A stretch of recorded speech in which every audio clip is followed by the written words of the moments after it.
नमस्कार श्रोते हो, आज आपण ऐकणार आहोत स्वरागिनी कथेचा भाग दुसरा.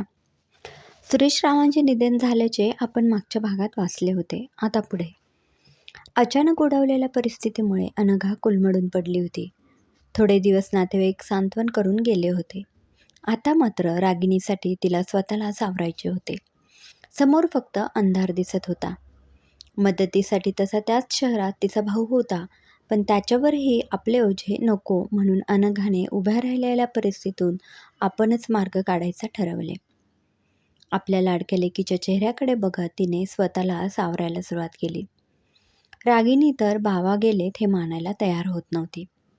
सतत त्यांच्या फोटोकडे बघत तिथेच बसून राहायची. एक दिवस अनघाने तिला छातीशी कुरवाळले आणि म्हणाली, रागिनी, बास आता. बाबा खूप लांब गेलेत, कधीही न येण्यासाठी. तुला आता मोठं व्हायचं आहे, त्यांचं स्वप्न पूर्ण करायचं आहे. तुझे रडणं आता बाबांना ऐकू नाही येणार. असं म्हटल्याबरोबर रागिनीने मोठ्याने हंबरडा फोडला. आईच्या गळ्यात पडून ती खूप रडली. त्या दिवशी दोघींनीही एकमेकींना सावरले. अनघाची आर्थिक स्थिती बिकट होती. घर चालवण्यासाठी तिने घरगुती खानावळ चालू केली. रागिनी आता कॉलेजला जाऊ लागली होती. त्याबरोबर तिचा गाण्याचा क्लास चालू होता, पण पैशांच्या होत असलेल्या ओढाताणीमुळे रागिनीने गाण्याचे शिक्षण मध्येच सोडून दिले. तिने घेतलेल्या या निर्णयामुळे अनघालाही खूप वाईट वाटले, पण ती काहीही करू शकत नव्हती. तिच्या या परिस्थितीमुळे तिला हतबल झाल्यासारखे वाटत होते. रागिनी मात्र समजदार आणि शांत झाली होती. तिने गाण्याचे शिक्षण जरी सोडले होते, तरी तिने गाणं बंद केलं नव्हतं. रोज बाबांच्या फोटोसमोर बसून ती अर्धा एक तास रियाज करायची. बाबांच्या आवडीची गाणी म्हणायची. अनघाही तिच्या शेजारी बसून राहायची. दिवसभर घडलेल्या गोष्टी बाबांच्या फोटोसमोर उभी राहून त्यांना सांगायची. तिच्या गाण्यातून जणू तिने सुरेश रावांना जिवंत ठेवले होते.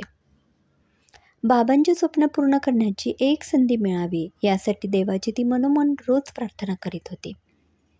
त्याचबरोबर आईलाही मदत करण्यासाठी कॉलेज पूर्ण झाल्याबरोबर तिने जॉब शोधायला सुरुवात केली. तिच्या परिश्रमामुळे एका खाजगी कंपनीत तिला जॉबही मिळाला होता. आता पुन्हा एकदा गाण्याचं शिक्षण सुरू करण्याच्या विचारात असतानाच मामाने रागिनीसाठी स्थळ आणले. ताई, अगं काय विचार करते? असं स्थळ परत मिळणार नाही. अरे, आत्ता तर कुठे तिचे कॉलेज पूर्ण झाले आहे. लगेचच लग्न करायचं? जरा घाईच होईल. आणि तसेही आता ती गाण्याचे शिक्षणही सुरू करणार आहे. अनघा आपल्या भावाला म्हणाली. अगं ताई, गाणं काय ती लग्नानंतरही शिकू शकते. आणि ते काय 1-2 दिवसात संपणार आहे का? पण हे स्थळ जर हातातनं गेलं तर दुसरं याच्यासारखं चांगलं मिळणार नाही. नंतर मग परत म्हणशील, भाचीच्या लग्नाची मामाला काळजी नाही. अनघाचे मन तयार होत नव्हते, पण भावाशिवाय मदत करणारे दुसरे कोणीही नव्हतं. त्याचे मन राखण्यासाठी तिने बघण्याच्या कार्यक्रमाला होकार दिला. रागिनीलाही आईची परिस्थिती समजत होती, त्यामुळे ती काहीही न बोलता तयार झाली. बघण्याचा कार्यक्रम पार पडला. मुलाचे नाव विजय होते. तो एका खाजगी कंपनीत जॉबला होता. नाजूक, सुंदर, शांत रागिनी कोणाला पसंत पडणार नव्हती. मुलाच्या घरच्यांकडून लगेचच होकार आला.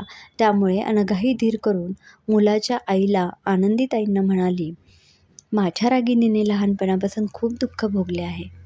आत्ताशी कुठे तिने तिच्या आवडीचे गाणं शिकायला सुरुवात केली होती. माझी एवढीच विनंती आहे की लग्नानंतरही तुम्ही तिला तिचं गाण्याचं शिक्षण चालू ठेवू द्या. यावर आनंदीताई लगेच म्हणाल्या, काहीच हरकत नाही. आम्हाला काही प्रॉब्लेम नाही. तिला आवडेल ते करू द्या. हे ऐकून अनघाला आनंद झाला. तिला वाटले आपण आपल्या मुलीच्या ज्या इच्छा पूर्ण करू शकलो नाही, त्या इच्छा तिचा होणारा जोडीदार नक्की पूर्ण करेल. पण थोड्याच दिवसात तिचा भ्रमनिरास झाला. लग्न झाल्यावर आनंदीताईंनी आपले शब्द फिरवले. हळूहळू रागिनीलाही आनंदीताईंचा स्वभाव समजू लागला. आनंदीताईंनी रागिनीला गाणं गाण्यासाठी स्पष्ट नकार दिला. आमच्याकडे गाणं बिणं गायलेलं चालत नाही. घरातल्या बाईंनी घर व्यवस्थित सांभाळावं. आनंदीताई रागिनीला म्हणाल्या. अहो पण आई, तुम्ही आधी म्हणाल्या होता ना? तुला एकदा सांगितलं ना नाही म्हणून? मोठ्यांना जाब विचारते? हेच शिकवले का तुझ्या आईने तुला? आनंदीताई रागिणीवर ओरडल्या. आता यावर रागिणीने विजयशी बोलायचं ठरवलं. पण फारसा काही उपयोग झाला नाही. या घरात आईचा शब्द शेवटचा असतो हे उत्तर विजयकडून तिला ऐकायला मिळाले. शेवटी रागिणीने स्वतःच्या मनालाच समजवले. पण तरीही बाबांचं स्वप्न आणि गाणं काही तिच्या मनातून जात नव्हतं. क्रमशः काय करेल रागिणी आता? राहू शकेल का गाण्यापासून दूर? वाचूया पुढच्या भागात. धन्यवाद.